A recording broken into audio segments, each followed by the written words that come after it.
ഇന്ത്യയിലെ തെലങ്കാന സ്റ്റേറ്റിൽ നടന്ന വളരെ വ്യത്യസ്തമായ ഒരു ട്രൂ ക്രൈം കേസിനെ കുറിച്ചാണ് അറിയാൻ പോകുന്നത്. ഇതുപോലുള്ള കേസുകൾ നമ്മൾ പലതും കണ്ടിട്ടുണ്ട്. പക്ഷേ ഈ കേസിനെ സംബന്ധിച്ചിടത്തോളം ഇവിടെ ക്രൈം എക്സിക്യൂട്ട് ചെയ്ത രീതി വളരെ വ്യത്യസ്തമാണ്. പക്ഷേ ഇതിലൂടെ നമ്മൾ എടുക്കേണ്ട ഒരു ഗുണപാഠം, എത്ര കഴിവോടുകൂടി എത്ര ചിന്തിച്ച് ഒരു ക്രൈം എക്സിക്യൂട്ട് ചെയ്താലും നിങ്ങൾ പോലും അറിയാതെ ക്രൈം സീനിൽ നിങ്ങൾ ഒരു തെളിവ് ഉപേക്ഷിക്കും. എത്ര ബ്രില്യൻ്റായി നിങ്ങളൊരു കൊലപാതകം ചെയ്താൽ പോലും തീർച്ചയായും നിയമത്തിന്റെ കണ്ണിൽ നിന്നും പോലീസിന്റെ കണ്ണിൽ നിന്നും നിങ്ങൾക്ക് ഒരിക്കലും രക്ഷപ്പെടാനേ കഴിയില്ല. തെലങ്കാന ഡിസ്ട്രിക്റ്റിലുള്ള ബോപാര എന്ന ഒരു ചെറിയ വില്ലേജ്, അവിടെ ഷേഖ് ജമാൽ എന്ന 48 വയസ്സുള്ള വ്യക്തി, ഇദ്ദേഹം ആ ഏരിയയിൽ തന്നെ കൃഷി നടത്തുകയാണ്. ഷേഖ് ഇമാം എന്ന 40 വയസ്സുള്ള ഭാര്യ, ഇവർക്ക് 10 വയസ്സുള്ള ഒരു മകളുമുണ്ട്. ഇവരുടെ സ്ഥിരമായ ജോലി കൃഷിയാണ്. നല്ല വരുമാനവും ലഭിക്കുന്നുണ്ട്. സാധാരണ ഭാര്യ ഭർത്താക്കന്മാർക്കിടയിൽ ഉണ്ടാകാറുള്ള ചെറിയ ചെറിയ വഴക്കുകളും പിണക്കങ്ങളും എല്ലാം ഇവർക്കുമുണ്ട്. എങ്കിൽ പോലും 1-2 ദിവസത്തിൽ ഈ പിണക്കങ്ങളെല്ലാം മാറി എല്ലാവരെയും പോലെ സന്തോഷകരമായ ഒരു ജീവിതം ഇവരും നയിക്കുന്നു. ഇവരുടെ വീടിനടുത്ത് മോഹൻ റാവു എന്ന 30 വയസ്സുള്ള ഒരു വ്യക്തി, 2 കുടുംബവും നല്ല സൗഹൃദത്തിലാണ് കഴിയുന്നത്. എന്നാൽ മോഹൻ റാവുവിന് വിവാഹം കഴിഞ്ഞില്ല. ഇയാൾ ഷേഖ് ജമാലുമായി ഒരു സൗഹൃദത്തിൽ ഉള്ളപ്പോൾ തന്നെ ഷേഖ് ജമാലുവിന്റെ ഭാര്യയായ ഷേഖ് ഇമാമുമായി ഈ മോഹൻ റാവുവിന് ഒരു സൗഹൃദം ഉണ്ടാകുന്നു. ഇടയ്ക്കിടെ കണ്ട് സംസാരിക്കുന്നു, പിന്നീട് ഒരുപാട് സമയം സംസാരിക്കുന്നു, നാട്ടിൽ നടക്കുന്ന കഥകളെക്കുറിച്ചൊക്കെ സംസാരിക്കുന്നു. ഇങ്ങനെ ഇവർ തമ്മിൽ ഒരുപാട് സമയം ചിലവഴിക്കാൻ തുടങ്ങിയപ്പോൾ ഇവരറിയാതെ ഇവർക്കിടയിൽ മറ്റൊരു ബന്ധം അങ്ങനെ പൂവിടാൻ തുടങ്ങി.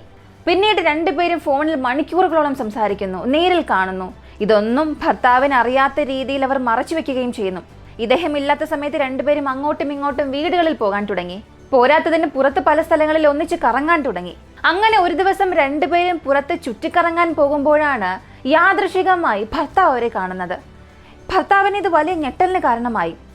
ഇയാൾ എൻ്റെ അയൽവാസിയാണ്, എപ്പോഴെങ്കിലും വന്ന് സംസാരിക്കും, നല്ലൊരു സുഹൃത്താണ്. എന്നാൽ ഞാൻ ഇല്ലാത്ത സമയത്ത് എൻ്റെ ഭാര്യയുമായി ഇവൻ എന്തിനാണ് പുറത്തേക്ക് വന്നത്? എൻ്റെ ഭാര്യയും അവനുമായി വളരെ സന്തോഷത്തിലാണല്ലോ. ഇതെല്ലാം കണ്ടപ്പോൾ എന്താണ് സംഭവിക്കുന്നതെന്ന് അയാൾക്ക് മനസ്സിലായി. എന്നാൽ അപ്പോൾ അവരോട് യാതൊന്നും ചോദിച്ചില്ല. നേരെ അദ്ദേഹം വീട്ടിലേക്ക് വരുന്നു. ഭാര്യ വീട്ടിലെത്തിയ ഉടനെ അവളുടെ മുഖത്ത് നോക്കി ചോദിച്ചു, നിനക്കും അയാൾക്കുമിടയിൽ എന്താണ് ബന്ധം? എന്തിനു വേണ്ടി രണ്ടുപേരും ഞാൻ അറിയാതെ ഇങ്ങനെ പുറത്ത് കറങ്ങാൻ പോയി? ആരെങ്കിലും കണ്ടാൽ എന്ത് വിചാരിക്കും? നമ്മുടെ കുടുംബത്തിന്റെ അഭിമാനം എന്താകും? നമുക്കൊരു മകളില്ലേ, നീ എന്തിനു വേണ്ടി ഇങ്ങനെ ചെയ്യണം എന്ന് അവളെ നോക്കി ചോദിച്ചു. പക്ഷെ ഭാര്യയിൽ നിന്നും യാതൊരു മറുപടിയും ലഭിച്ചില്ല. ഒരല്പസമയം കഴിഞ്ഞ് ഭാര്യയായ ഷേഖ് ഇമാം പറഞ്ഞത്, ശരി, ഞാൻ ഒരു സുഹൃത്തെന്ന നിലയിൽ അയാളുമായി പുറത്തേക്ക് പോയി, തെറ്റു തന്നെയാണ്. ഇങ്ങനെ പുറത്തുപോയി ആരെങ്കിലും കണ്ടാൽ നമ്മുടെ കുടുംബത്തെക്കുറിച്ച് തെറ്റായി സംസാരിക്കും, എനിക്ക് മനസ്സിലായി. ഇനി ഒരിക്കലും ഇങ്ങനെ സംഭവിക്കില്ല. നിങ്ങൾക്ക് ഞാനൊരു ഉറപ്പ് നൽകാം, അയാളുമായി ഞാൻ ഇനി സംസാരിക്കില്ല, കാണില്ല. ഞങ്ങൾക്കുള്ളിലുള്ള ഈ ഒരു ബന്ധം ഞാൻ പൂർണ്ണമായും അവസാനിപ്പിക്കുന്നു എന്നും പറഞ്ഞു. ഷേഖ് ഇമാമിന് നന്നായി അറിയാം, ഒരു തവണ ഭർത്താവ് എന്നോട് ക്ഷമിച്ചു. എന്നാൽ ഇനി തെറ്റ് ചെയ്ത് ഭർത്താവ് കണ്ടുപിടിച്ചാൽ അതിന്റെ അനന്തരഫലം വളരെ മോശമായിരിക്കുമെന്ന് ഭാര്യയ്ക്ക് മനസ്സിലായി. ഇങ്ങനെ ചില മാസങ്ങൾ പോകുന്നു. എന്നാൽ ഈ ഭാര്യയെ കൊണ്ട് കാമുകനായ മോഹൻ റാവുവിനെ കാണാതെയോ സംസാരിക്കാതെയോ ഇരിക്കാൻ കഴിയുന്നില്ലായിരുന്നു. അയാളുമായി സംസാരിക്കാതിരിക്കുമ്പോഴായിരുന്നു അയാളോട് തനിക്ക് എത്രത്തോളം ഇഷ്ടമുണ്ടായിരുന്നു എന്നുള്ളത് തന്നെ ഇവൾ മനസ്സിലാക്കുന്നത്. താൻ അയാളെ ഒരുപാട് ഇഷ്ടപ്പെടുന്നുണ്ട്, തനിക്കിനി അയാളില്ലാതെ ഒരു നിമിഷം പോലും ജീവിക്കാൻ കഴിയില്ല എന്നവൾക്ക് മനസ്സിലായി. അങ്ങനെ ഒരു ദിവസം അവൾ ഫോൺ വിളിച്ച് മോഹൻ റാവുമായി സംസാരിച്ചു. വീണ്ടും 1-2 തവണ ആരും അറിയാതെ കാണുകയും ചെയ്തു. പക്ഷെ ഇപ്പോ ഭർത്താവിൽ നിന്നും രക്ഷപ്പെടാൻ ഇവർ ഉപയോഗിക്കുന്ന ഒരു തന്ത്രം, ഇതിനു മുൻപ് സംസാരിക്കുമ്പോഴും കാണുമ്പോഴും എല്ലാം യാതൊരു നിയന്ത്രണവും ഇല്ലായിരുന്നു. എന്നാൽ ഇപ്പോ ഇവയ്ക്കെല്ലാം ഒരു ലിമിറ്റേഷൻ കൊണ്ടുവരുന്നു. ഇങ്ങനെ വീണ്ടും മോഹൻ റാവുമായി സംസാരിച്ചു കൊണ്ടിരിക്കുമ്പോൾ ഈ ഭാര്യയ്ക്ക് മോഹൻ റാവു ഇല്ലാതെ ജീവിക്കാൻ കഴിയില്ല എന്നൊരവസ്ഥയിലെത്തി. ഇപ്പോ അവർക്കുള്ളത് 2 ഓപ്ഷനാണ്. തന്റെ ഭർത്താവിനോട് ഈ സംഭവിക്കുന്ന കാര്യങ്ങളെക്കുറിച്ചെല്ലാം എടുത്തു പറഞ്ഞ് സത്യം പറഞ്ഞ് എന്നെ കൊണ്ട് മോഹൻ റാവു ഇല്ലാതെ ജീവിക്കാൻ കഴിയില്ല എന്ന കാര്യം പറയുകയും ഒരു വിവാഹമോചനം നേടണം, കുടുംബത്തെ ഉപേക്ഷിച്ച് മോഹൻ റാവുമായി ജീവിക്കണം. ഇനി അതല്ലെങ്കിൽ മോഹൻ റാവുവിനെ മറക്കണം, തൻ്റെ ഭർത്താവിന് ആത്മാർത്ഥതയുള്ള ഒരു ഭാര്യയായി ജീവിക്കണം. ഇതിലേതെങ്കിലും ഒന്ന് തിരഞ്ഞെടുക്കണം. പക്ഷെ അതിൽ ഏത് തിരഞ്ഞെടുക്കും? അതാണ് വല്ലാത്ത കൺഫ്യൂഷൻ. മോഹൻ റാവുവിനെ ഉപേക്ഷിച്ച് സ്വന്തം കുടുംബവുമായി ജീവിക്കാമെന്ന് ചിന്തിച്ചാൽ പോലും ഈ മോഹൻ റാവുവിന്റെ ചിന്തകൾ വരാത്ത ഒരു നിമിഷം പോലും ഇല്ലായിരുന്നു. അതേസമയം മോഹൻ റാവുവുമായി ജീവിക്കാം എന്ന് ചിന്തിച്ചാൽ ഭർത്താവ് നല്ല ദേശക്കാരനാണ്. ഇതിനെക്കുറിച്ച് അറിഞ്ഞാൽ അയാൾ എങ്ങനെ റിയാക്ട് ചെയ്യും? ഇതിനെക്കുറിച്ച് ഭർത്താവിനോട് എങ്ങനെ പറയും? അയാളെ പറഞ്ഞ് എങ്ങനെ കൺവിൻസ് ചെയ്യിപ്പിക്കും? ഇതൊന്നും ആ ഭാര്യയ്ക്ക് ഒരു എത്തും പിടിയും കിട്ടിയില്ല. എന്ത് തീരുമാനം എടുക്കണമെന്നറിയാതെ ഭ്രാന്ത് പിടിച്ചിരിക്കുന്ന സമയം മോഹൻ റാവുവിനെ നേരിട്ട് കണ്ട് തന്റെ ഈ പ്രശ്നങ്ങളെല്ലാം പറയുന്നു. നിങ്ങളില്ലാതെ എനിക്ക് ഒരു നിമിഷം പോലും ജീവിക്കാൻ സാധിക്കില്ല, നിങ്ങൾ എന്താണ് ചിന്തിക്കുന്നത് എന്ന് ചോദിച്ചു. അതിന് മോഹൻ റാവു പറഞ്ഞത്, അതെ, ഞാനും അതുപോലെ തന്നെയാണ്. നിന്നെ ജീവന തുല്യം സ്നേഹിക്കുന്നുണ്ട്. നീ ഇല്ലാത്തൊരു ജീവിതം എന്നെ കൊണ്ട് ചിന്തിച്ചു പോലും നോക്കാൻ കഴിയുന്നില്ല എന്ന് രണ്ടുപേരും ഇപ്പോൾ ഒരേ രീതിയിൽ ജീവിതകാലം മുഴുവനും ഒരുമിച്ച് യാത്ര ചെയ്യണമെന്ന ഒരു തീരുമാനത്തിലാണുള്ളത്. ഇവിടെ തടസ്സമായി നിൽക്കുന്നത് ഭർത്താവാണ്. ഭർത്താവിൽ നിന്നും വിവാഹമോചനം നേടുക എന്നുള്ളത് അസാധ്യമായ കാര്യമാണ്. ഇതിനെക്കുറിച്ച് പറയുകയാണെങ്കിൽ അടുത്ത സെക്കൻഡ് തന്നെ തൻ്റെ ജീവൻ നഷ്ടമാകുമെന്ന് അവൾക്കറിയാം. അപ്പോൾ ഇനി എന്ത് ചെയ്യാം? നമുക്ക് രണ്ടുപേർക്കും ഒരുമിച്ച് ജീവിക്കണമെന്നുണ്ടെങ്കിൽ ഇതിനിടയിലുള്ള ഒരു തടസ്സമായ ഭർത്താവിനെ കൊല്ലണം. ഈ ലോകത്തിൽ അയാൾ ഉണ്ടാകാനേ പാടില്ല. ഇങ്ങനെ രണ്ടുപേർക്കും ഒരുപോലെ വളരെ ക്രൂരമായൊരു ചിന്തയാണ് തോന്നാൻ തുടങ്ങിയത്. അയാളെ കൊല്ലാം എന്ന് തന്നെ തീരുമാനിച്ചു. പക്ഷെ കൊല്ലുക എന്നുള്ളത് അത്ര എളുപ്പമുള്ള കാര്യമല്ല. കൊലപാതകം ചെയ്തിട്ട് രക്ഷപ്പെടുക എന്നുള്ളതും അത്ര എളുപ്പമല്ല. രണ്ടുപേരും ഒരുപാട് ചിന്തിക്കുന്നു. ഒരു കാര്യം ചെയ്യാം, എന്തെങ്കിലും ഒരു പദ്ധതി ഇട്ട് ഭർത്താവിനെ കൊല്ലാം. പക്ഷെ പോലീസിൽ അകപ്പെടാൻ പാടില്ല. നമ്മൾ ചെയ്യുന്ന കാര്യം വളരെ നാച്ചുറൽ ആയിരിക്കണം. സ്വാഭാവികമായി ഒരു മരണം സംഭവിച്ചതുപോലെ ആയിരിക്കണം. അതിന് എന്തെല്ലാം ചെയ്യാമെന്ന് രണ്ടുപേരും ചിന്തിക്കാൻ തുടങ്ങി. ഇപ്പോൾ മോഹൻ റാവു പറഞ്ഞത്, എനിക്കൊരല്പം സമയം താ, ഞാൻ ചിന്തിച്ചിട്ട് പറയാമെന്ന്. അങ്ങനെ ഒരുപാട് ക്രൈം നോവൽസ് വായിക്കുന്നു, സിനിമകൾ കാണുന്നു, യൂട്യൂബ് ചാനൽസിലൂടെ പല വീഡിയോസ് കാണുന്നു. എങ്ങനെ ഒരു കൊലപാതകം സ്വാഭാവികമായി ചെയ്യാം, എങ്ങനെ പോലീസിൽ നിന്നും അകപ്പെടാതെ രക്ഷപ്പെടാം, യാതൊരു തെളിവുകളുമില്ലാതെ ഒരു കൊലപാതകം എങ്ങനെ ചെയ്യാം. ചിന്തിച്ച് അവസാനം ഒരു സൊല്യൂഷനിലെത്തി. ഒരു ദിവസം തൻ്റെ കാമുകയെ നേരിൽ കണ്ട് മോഹൻ റാവു പറഞ്ഞു, എനിക്കറിയാവുന്ന 2-3 വഴികളുണ്ട്. സ്വാഭാവികമായി ഒരു മരണം സംഭവിച്ചു എന്ന് വരുത്തി തീർക്കണമെങ്കിൽ ഒരു ആക്സിഡന്റ് വരുത്താം. ഒരു അപകടമാണെന്ന് പോലീസ് തന്നെ കരുതി ഈ ഒരു കേസ് ക്ലോസ് ചെയ്യും. രണ്ടാമതായുള്ള വഴി, ഭർത്താവിന് വിഷം കൊടുക്കുകയാണെങ്കിൽ പാമ്പ് കടിച്ചതുപോലെ നാച്ചുറലായി നമുക്ക് എന്തെങ്കിലും സെറ്റ് ചെയ്യാം. ഇനി അതുമല്ല എങ്കിൽ സ്വാഭാവിക മരണം, ഒരു ഹാർട്ട് അറ്റാക്ക് ഒക്കെ വന്നതുപോലെ നമുക്ക് എന്തെങ്കിലുമൊക്കെ ചെയ്യാം എന്ന് ആ ഒരു രീതിയിൽ ചിന്തിക്കാൻ തുടങ്ങി.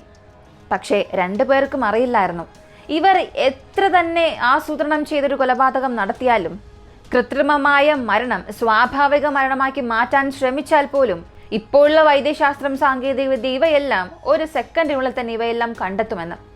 എങ്കിൽ പോലും ഇവർ ബുദ്ധിപരമായി പദ്ധതിയിടാൻ തുടങ്ങി. ഒരു ആക്സിഡന്റ് വരുത്താമെന്ന് ചിന്തിച്ചാലും അതിനുവേണ്ടി ഇനി ഒരു വണ്ടി ഏർപ്പാടാക്കണം, ലോറി അറേഞ്ച് ചെയ്യണം, അല്ലെങ്കിൽ ഒരു തേർഡ് പാർട്ടി അകത്തേക്ക് കൊണ്ടുവരണം. ആര് വന്നാലും നമ്മൾ അകപ്പെടും. അതുകൊണ്ട് ഈ പദ്ധതിക്കുള്ളിൽ നമ്മൾ രണ്ടുപേരും മാത്രമേ ഉണ്ടാകാനും പാടുള്ളൂ. അവസാനം ഒരു നീണ്ട ഡിസ്കഷന് ശേഷം രണ്ടുപേരും തീരുമാനിച്ചത്, എനിക്കൊരു ഡോക്ടറെ അറിയാം, ആ ഡോക്ടറുടെ പക്കൽ നിന്നും ഞാൻ വിഷമരുന്ന് വാങ്ങിക്കൊണ്ടുവരാം, അത് അയാളുടെ ശരീരത്തിൽ കുത്തിവയ്ക്കാം. രാത്രി ഭർത്താവ് ഉറങ്ങുമ്പോൾ പാമ്പ് കടിച്ചതുപോലെ നമുക്ക് സെറ്റ് ചെയ്യാം എന്ന് മോഹൻ റാവു ഒരു പദ്ധതി കൊടുത്തു. ഭാര്യയും ഈ ഒരു പദ്ധതിയിൽ കൺവിൻസ് ആണ്, ചെയ്യാം എന്ന് പറഞ്ഞു. എങ്ങനെ ചെയ്യാം? അങ്ങനെ മോഹൻ റാവു ആ ഡോക്ടറുടെ പക്കൽ നിന്നും വിഷമരുന്ന് വാങ്ങിക്കൊണ്ടുവരുന്നു. അത് ശരീരത്തിനുള്ളിൽ കുത്തിവയ്ക്കാൻ സിറിഞ്ച് വാങ്ങുന്നു. ഇതെല്ലാം ഷേഖ് ഇമാമിന്റെ കയ്യിലേക്കും കൊടുക്കുന്നു. കൂടെ തന്നെ കുറച്ച് ഉറക്ക ഗുളികകളും കൊടുക്കുന്നു. എന്നിട്ട് പറഞ്ഞത്, നീ ഒരു കാര്യം ചെയ്താൽ മതി, രാത്രി ഭക്ഷണത്തിൽ ഉറക്ക ഗുളിക കലർത്തി കൊടുക്കുക. ഭർത്താവ് നന്നായി ഉറങ്ങി എന്ന് മനസ്സിലാക്കിയതിനു ശേഷം ഈ വിഷമരുന്ന് ഭർത്താവിൽ കുത്തിവെച്ചാൽ മതി. പിന്നീട് രാവിലെ എഴുന്നേറ്റ് നോക്കുമ്പോൾ ഭർത്താവ് മരിച്ചു കിടക്കും. ഒന്നുകിൽ ഹാർട്ട് അറ്റാക്ക് എന്നും പറയാം, അല്ലെങ്കിൽ പാമ്പ് വന്ന് കടിച്ചു എന്നൊക്കെ നമുക്ക് വരുത്തി തീർക്കാം. എന്ത് കഥ പറഞ്ഞാലും ആളുകൾ അത് വിശ്വസിക്കുമെന്നവൻ പറഞ്ഞു. പിന്നീട് നമുക്ക് സന്തോഷമായി ജീവിക്കാം. ഇതാണ് പദ്ധതി. എന്നാൽ ഇതിനുശേഷം ഈ ഷേഖ് ജമാൽ എന്ന വ്യക്തിയുടെ ജീവിതത്തിൽ നടന്ന സംഭവങ്ങൾ നമ്മുടെ സങ്കല്പങ്ങൾക്കും അപ്പുറമാണ്. ഷേഖ് ഇമാം എന്ന അദ്ദേഹത്തിന്റെ ഭാര്യ ഭർത്താവിന് ഉറക്ക ഗുളിക കൊടുത്ത് വിഷമരുന്ന് കുത്തിവെച്ച് അയാളെ കൊന്നോ ഇല്ലയോ? അത്രത്തോളം അവർക്ക് ധൈര്യമുണ്ടായിരുന്നു. ഇതിനുശേഷം ഈ 3 പേരുടെ ജീവിതത്തിൽ എന്തൊക്കെ സംഭവിച്ചു? ഒരുപാട് ട്വിസ്റ്റ് ആൻഡ് ടേൺസ് നിറഞ്ഞ, ഇങ്ങനെയെല്ലാം ഈ ലോകത്തിലൊക്കെ സംഭവിക്കുമോ എന്ന് നമ്മെ തന്നെ ആശ്ചര്യപ്പെടുത്തുന്ന ഒരു കേസാണിത്. ഷേഖ് ജമാലിന് ഇതിനുശേഷം എന്ത് സംഭവിച്ചു എന്നറിയുന്നതിന് മുൻപ് നിങ്ങളുടെ സമയം 2 സെക്കൻഡ് എനിക്ക് വേണ്ടി മാറ്റിവെച്ച് ഈ വീഡിയോസ് നിങ്ങൾക്ക് ഇഷ്ടപ്പെടുകയാണെങ്കിൽ ലൈക്ക് ചെയ്തിട്ട് കമൻറ്റ് ചെയ്യുക. ഒരു പക്ഷേ ഇതുവരെയും സബ്സ്ക്രൈബ് ചെയ്യാതെ കാണുന്നവരാണ് നിങ്ങളെങ്കിൽ മറക്കാതെ സബ്സ്ക്രൈബ് ചെയ്ത് എന്നെ സപ്പോർട്ട് ചെയ്യാം.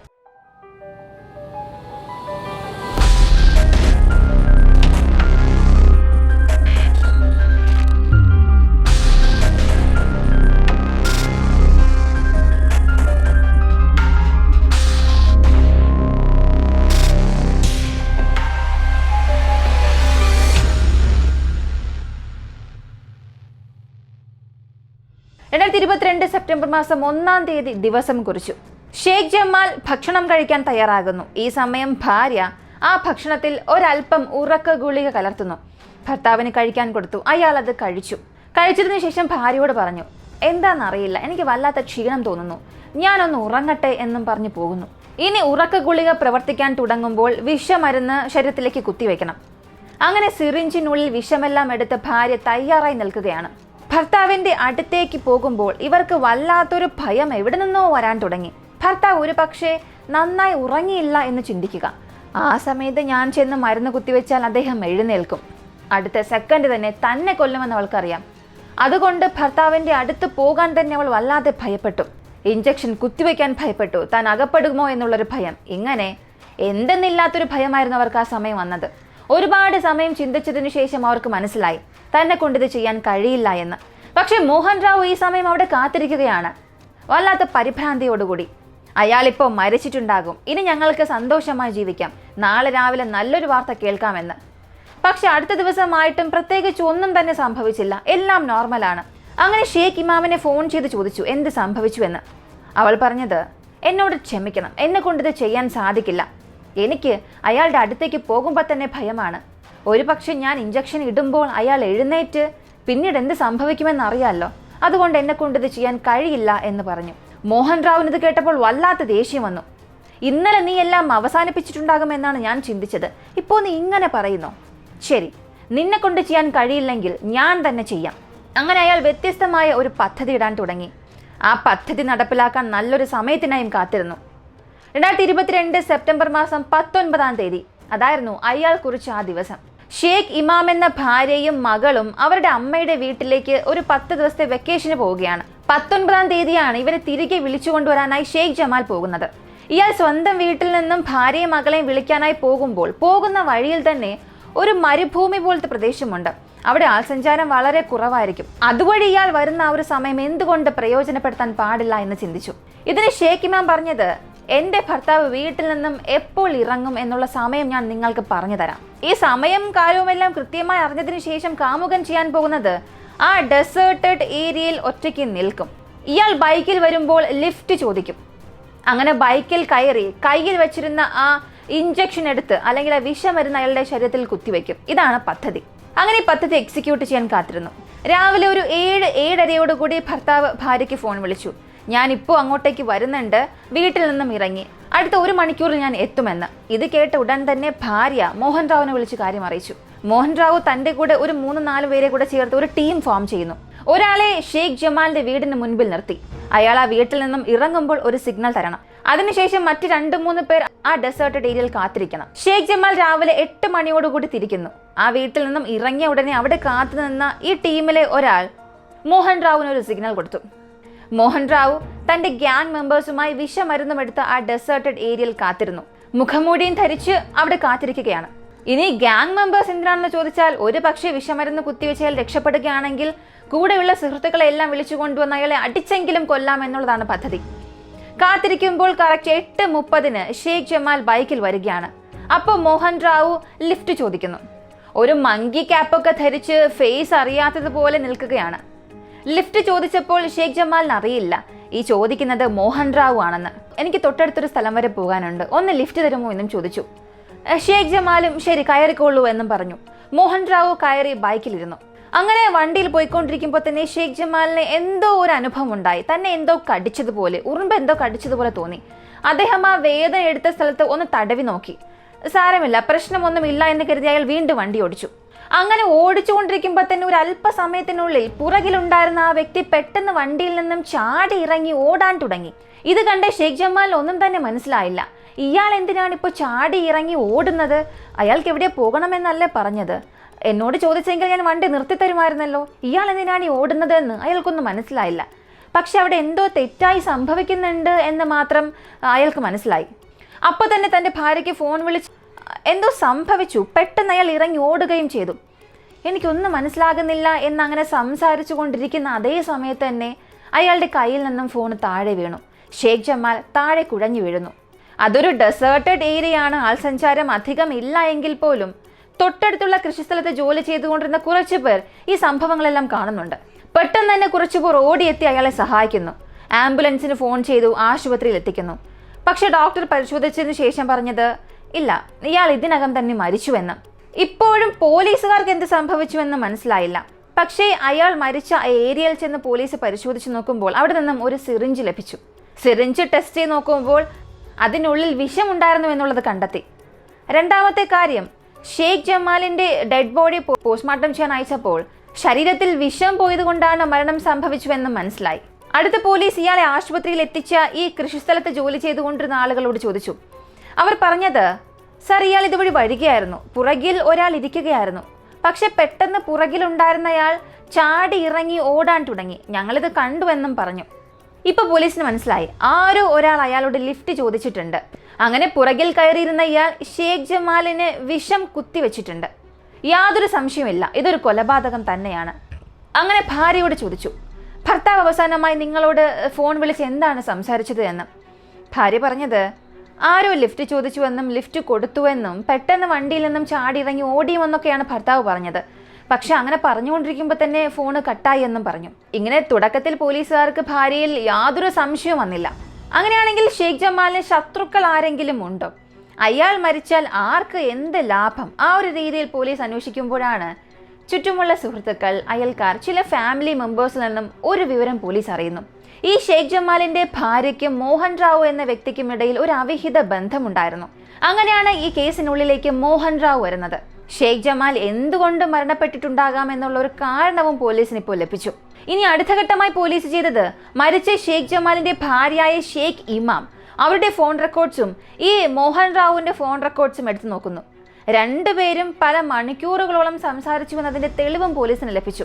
പോരാത്തതിന് ആ 19-ാം തീയതി ഷെയ്ഖ് ജമാൽ തന്റെ വീട്ടിൽ നിന്നും ഇറങ്ങി ഒരല്പസമയം കഴിഞ്ഞ് ഭാര്യയുടെ പക്കൽ നിന്ന് മോഹൻ റാവുവിനൊരു കോള് പോയിട്ടുണ്ട്. ഇതിലൂടെ തന്നെ പോലീസിന് മനസ്സിലായി, അയാൾ വീട്ടിൽ നിന്നും ഇറങ്ങിയ വിവരം ഭാര്യ വഴി മോഹൻ റാവു അറിഞ്ഞിട്ടുണ്ട്. ഇതിലൂടെ ഇവർക്ക് രണ്ടുപേർക്കും ഇടയിലുണ്ടായിരുന്ന ബന്ധം പോലീസിന് ഉറപ്പായി. കൊലപാതകം നടക്കുന്നതിന് അല്പസമയം മുൻപ് രണ്ടുപേരും സംസാരിച്ചിട്ടുണ്ട്. ഇനി ഈ മരുന്ന് കുത്തിവെച്ചത് മോഹൻ റാവു തന്നെയാണോ എന്ന് പരിശോധിക്കാനായി മോഹൻ റാവുവിന്റെ കോൾ റെക്കോർഡ്സും അയാളുടെ ലൊക്കേഷനും എല്ലാം പരിശോധിക്കുന്നു. യാതൊരു സംശയവുമില്ല, ഈ കൊലപാതകം എവിടെയാണോ സംഭവിച്ചത്, ഷെയ്ഖ് ജമാൽ എവിടെയാണോ മരിച്ചു വീണത്, ആ സ്ഥലത്ത് തന്നെയായിരുന്നു മോഹൻ റാവുവിന്റെ ഫോൺ ലൊക്കേഷൻ കാണിച്ചത്. പോലീസ് ഉറപ്പിച്ചു, ഇയാൾ തന്നെയാണ് കൊലയാളി. മരിച്ച വ്യക്തിയുടെ ഭാര്യയും അയാളെ സഹായിച്ചിട്ടുണ്ട്. കൂടെ 2-3 സുഹൃത്തുക്കളും സഹായിച്ചിട്ടുണ്ട്. അങ്ങനെ സംശയത്തിന്റെ പേരിൽ കൊലപാതകവുമായി ബന്ധപ്പെട്ട എല്ലാവരെയും പോലീസ് അറസ്റ്റ് ചെയ്തു.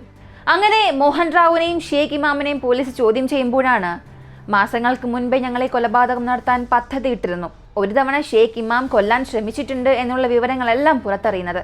ഇവയ്ക്കെല്ലാം അപ്പുറം ഇവർക്ക് ആ വിഷമരുന്ന് നൽകിയ ഈ മോഹൻ റാവുവിന്റെ സുഹൃത്തായ ഡോക്ടർ, അയാളെയും പോലീസ് അറസ്റ്റ് ചെയ്തു. തെളിവുകളെല്ലാം ശേഖരിച്ച് കോടതിയിലേക്ക് കേസ് പോയി. പക്ഷേ കേസിന് വിധി ഇതുവരെയും വന്നിട്ടില്ല. ഇപ്പോഴും തെലങ്കാന കോടതിയിൽ ഈ ഒരു അന്വേഷണം നടക്കുകയാണ്. ഇതുപോലുള്ള കേസുകൾ നമ്മൾ പലത് കണ്ടിട്ടുണ്ടെങ്കിലും ഈ ഒരു കേസിൽ വളരെ ബുദ്ധിപൂർവ്വം പദ്ധതിയിട്ട് ആസൂത്രണം ചെയ്ത് പോലീസിലൊന്നും അകപ്പെടാതെ സ്വാഭാവിക മരണമാക്കി തീർക്കാമെന്നൊക്കെ അവർ ഒരുപാട് കരുതി. പക്ഷെ പല കേസിലും പറഞ്ഞൊരു കാര്യമാണ്, ഒരാൾ മരിച്ചു എന്നുണ്ടെങ്കിൽ ഹാർട്ട് അറ്റാക്കാണ്, സ്വാഭാവികമായി മരിച്ചതാണ്, അല്ലെങ്കിൽ പാമ്പ് കടിച്ചതാണെന്നൊക്കെ കരുതി അങ്ങനെ വെറുതെ കേസ് ക്ലോസ് ചെയ്യില്ല. ഇന്നത്തെ കാലത്ത് ഇതൊക്കെ വളരെ പെട്ടെന്ന് കണ്ടുപിടിക്കാനും സാധിക്കും. പോസ്റ്റ്മോർട്ടം ചെയ്താൽ തന്നെ വളരെ എളുപ്പത്തിൽ കണ്ടുപിടിക്കാൻ സാധിക്കും. പാമ്പ് കടിച്ച് ശരീരത്തിലേക്ക് വരുന്ന വിഷത്തിനും ശരീരത്തിൽ നമ്മൾ കുത്തിവെച്ച് വരുന്ന വിഷത്തിനും ഒരുപാട് വ്യത്യാസമുണ്ട്. അതൊക്കെ പാത്തോളജിസ്റ്റ് പെട്ടെന്ന് തന്നെ കണ്ടെത്തും. നമ്മൾ ഇടയ്ക്കിടെ മറ്റൊരു കേസ് അറിഞ്ഞായിരുന്നു, ഭാര്യ ഭർത്താവിന് സ്ലോ പോയിസണിങ് നൽകിയത്. അതും വളരെ എളുപ്പത്തിൽ തന്നെ ടോക്സിക്കോളജി ടെസ്റ്റിലൂടെ മനസ്സിലാക്കാൻ സാധിക്കും. നിങ്ങൾ എത്ര തന്നെ ബുദ്ധിപരമായി ചിന്തിച്ച് ഒരു കൊലപാതകം സ്വാഭാവിക ഡെത്താണെന്ന് വരുത്തി തീർക്കാൻ ശ്രമിച്ചാൽ പോലും ഇപ്പോഴുള്ള ഫോറൻസിക്, ഇപ്പോഴുള്ള മോഡേൺ ടെക്നോളജി, സാങ്കേതിക വിദ്യ, ഇവയെല്ലാം വളരെ എളുപ്പത്തിൽ തന്നെ സത്യം എന്താണെന്നുള്ളത് കണ്ടെത്തും. ഇനിയൊരു കേസിൽ അയാൾക്ക് വിഷം കുത്തിവെച്ച് പാമ്പ് കടിച്ചതുപോലെ സെറ്റ് ചെയ്യണമെന്നവർ ചിന്തിച്ചാൽ പോലും ഇതേ സെയിം കേസ് നമ്മുടെ കേരളത്തിൽ സംഭവിച്ചിട്ടുണ്ട്, ഉത്തര മർഡർ കേസ്. നിങ്ങൾക്കതൊക്കെ വളരെ പരിചയമുള്ള കേസാണ്. അതിലെങ്ങനെ കൊലയാളെ കണ്ടെത്തി എന്നുള്ളത് നമുക്കറിയാം. പലരും ചിന്തിച്ചത് വിഷം കുത്തിവെച്ചാൽ പാമ്പ് കടിച്ചതുപോലെയൊക്കെ നമുക്ക് സെറ്റ് ചെയ്യാമെന്നൊക്കെയാണ്. പക്ഷെ അപ്പോൾ പോലും പോലീസിനെ പറ്റിക്കാൻ കഴിയില്ല. പാമ്പ് കടിച്ചു എന്നുള്ളതിന്റെ ഒരു സർക്കംസ്റ്റാൻസസ് ഒക്കെ പോലീസ് പെട്ടെന്ന് തന്നെ കണ്ടെത്താൻ ശ്രമിക്കും. ഉദാഹരണത്തിന് ഒരുപാട് ഫാക്ടർ നോക്കും.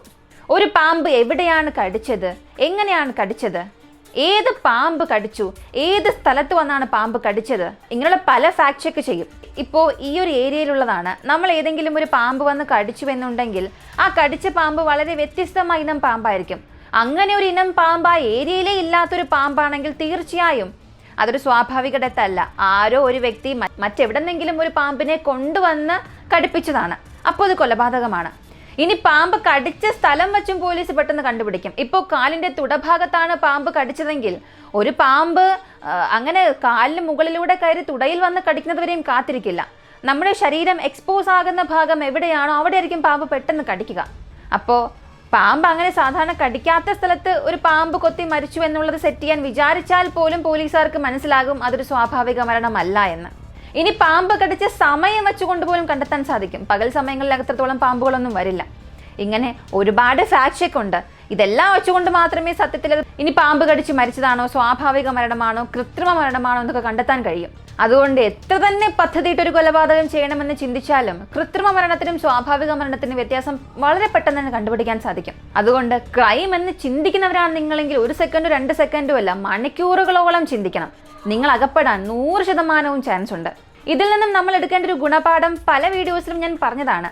ഒരു വിവാഹ ബന്ധത്തിലായിരിക്കുമ്പോൾ മറ്റൊരാളുമായി ഒരു ബന്ധത്തിൽ ഏർപ്പെടുന്നു, ഒരു അവിഹിത ബന്ധം ഉണ്ടാകുന്നു എന്നുണ്ടെങ്കിൽ പിന്നെ തിരിഞ്ഞു നോക്കാനേ പാടില്ല. അവരുമായി പോകണമെന്ന് ആഗ്രഹിക്കുന്നുവെന്നുണ്ടെങ്കിൽ ദയവ് ചെയ്ത് നിങ്ങൾ അവരുമായി തന്നെ പോവുക. പിന്നീട് നിങ്ങളൊരു റീതിങ്ക് അവിടെ ആവശ്യമില്ല. ഈ ഒരു ബന്ധം കട്ട് ചെയ്തിട്ട് നിങ്ങൾ ആവശ്യത്തേക്ക് തന്നെ പോവുക.